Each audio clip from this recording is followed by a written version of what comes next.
السلام علیکم ناظرین، ناپاکی کی حالت میں عورت کا کھانا بنانا کیسا ہے؟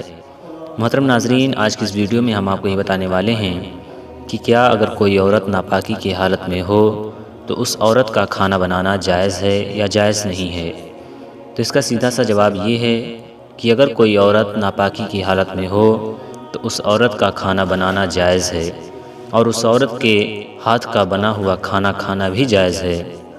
اور بہت سے لوگ یہ اعتراض کرتے ہیں کہ اگر کوئی عورت ناپاکی کی حالت میں ہو تو اسے ساتھ میں بٹھا کر کھانا کھلانا جائز نہیں ہے۔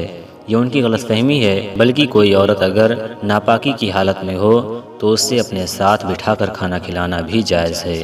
امید ہے آپ کو ویڈیو پسند آئی۔ ویڈیو پسند آئے تو ویڈیو کو لائک اور چینل کو سبسکرائب ضرور کریں۔ السلام علیکم۔